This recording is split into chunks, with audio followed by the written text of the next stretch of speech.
Good morning everyone students. बच्चों, हम पढ़ रहे थे चैप्टर मंत्र। इस चैप्टर में हमने पढ़ा था डॉक्टर के बेटे की जन्मदिन की पार्टी होती है और उसकी जो सहपाठी थी मृणालिनी उसे सांप दिखाने के लिए कहती है।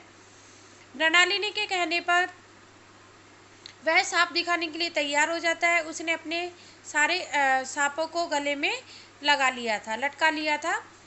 उसे सांप पालने का बहुत शौक था और उसने सपेरे से ये शिक्षा प्राप्त की थी। उन्हीं का एक सहपाठी था। उसने कहा कि शायद तुमने इसके दांत तोड़ दिए होंगे। यहाँ तक हमने पढ़ लिया था, अब आगे पढ़ेंगे। कैलाश हंसकर बोला, इनके दांत नहीं तोड़े गए हैं। यह काले सांप को पकड़कर बोला, मेरे पास इससे जहरीला सांप नहीं है।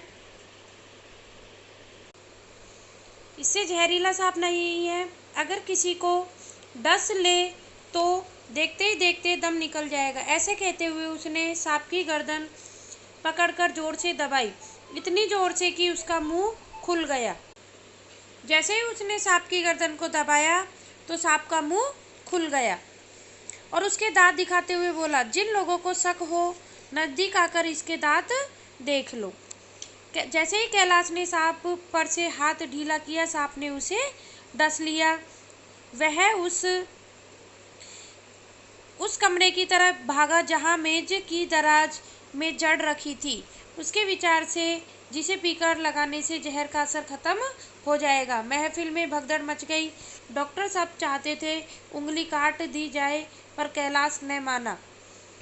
उसे जड़ी पर पूरा विश्वास था, लेकिन जहर ने अपना रंग दिखाया और धीरे धीरे उसके होठ पीले पड़ने लगे और वह अचेत हो गया।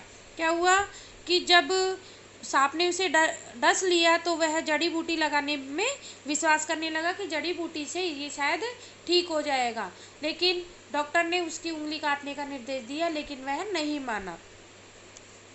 एक महाशय बोले, कोई मंत्र झाड़ने वाला मिले तो संभव है जान बच जाए। एक महाशय गुलाबी लाए, लेकिन उसने आते ही कहा, अब कोई फायदा नहीं है। जब झाड़ फूक वाले को बुलाया गया तो ये कहा गया कि अब कोई फ़ायदा नहीं है, अब बहुत ज़्यादा समय व्यतीत हो चुका है। शहर से कई मील दूरी पर एक झोपड़ी में एक बूढ़ा और एक बुढ़िया जाड़े की रात काट रहे थे। इतने में किसी ने द्वार पर दस्तक दी। भगत क्या सो गए? जरा किवाड़ तो खोलो। अब देखो, वही भगत की आज उसे याद आने लगी थी, क्योंकि आज केवल भगत ही उसका इलाज करने वाला था और किसी से उसका इलाज नहीं हुआ। किवाड़ खोलते ही आदमी ने अंदर आकर कहा, डॉक्टर चड्ढा के लड़के को सांप ने डस लिया है कि किसी